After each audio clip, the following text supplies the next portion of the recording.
okunoonyereza kukyagenda mu maaso ku nsonga za Muhammed Kabanda ku bigambibwa nti yagibwamu ensigo ye ya kkono.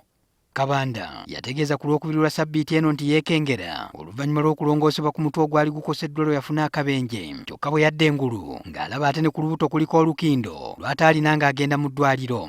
Yategeeza nga bwe yeekebeza mu malwaliro ag'enjawulo era ebiwandiiko bye yaggyayo nga biraga nti ensigo ye ya kkono teriimu. Wano bwe baasala wennyini weetali lwaki teyali eno?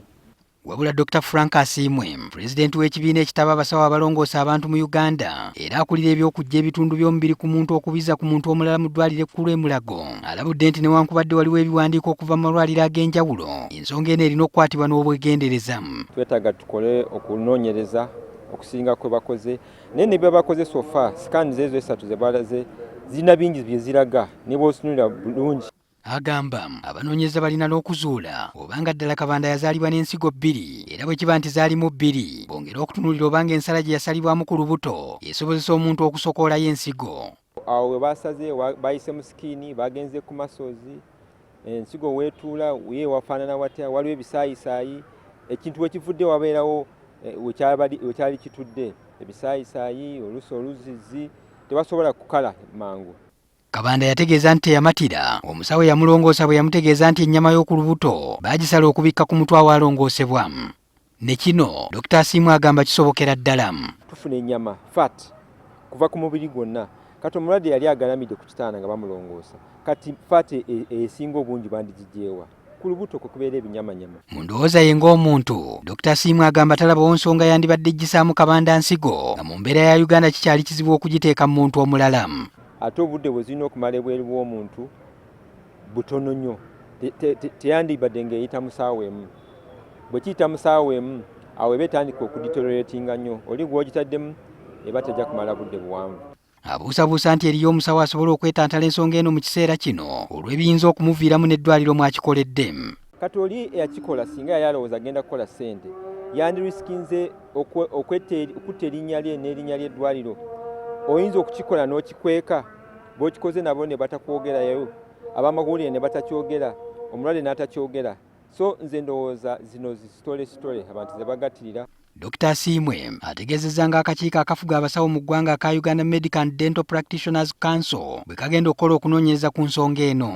Ate bali neutral, they have no conflict of interest batuuke conclusion. Yo poliisi yamaze dda okutwala Muhammed Kabanda eri omusawo waayo okumwekebejja. Wabula abooluganda bakukkuluma nti poliisi yababuzaabuzizza nnyo ku kifo gye yabadde egenda okumukeberera. Balugera bugambi kati program ekyuse tugenda wa Mulago instead of Muyenga. Baso tugamba fena era family yonna badde egenze Muyenga nero yawaffe. Bado tukyanoonya omusawo ali free ayinza okumukolako ssaawa ezo ne tugenda ne tuzuula nti omusirika omusawo oba police doctor oba police surgeon ali free ali Mulago. Oluvannyuma abooluganda ababadde ne Kabanda twabasanze e Mulago nga bagamba bakonkomadde olw'omusawo wa poliisi okubagobera ebweru nga munnaabwe akeberebwa.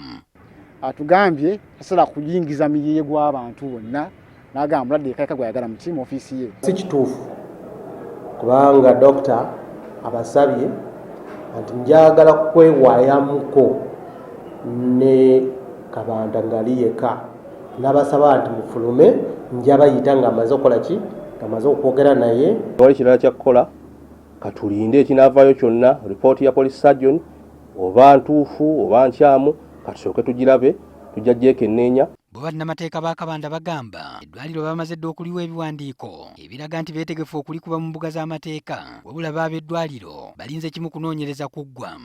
Tubiwakanya ate tetugenda kwogera kintu kyonna until investigations za poliisi nga ziweddeyo. Patrick Senyondo, NTV ku ssaawa emu.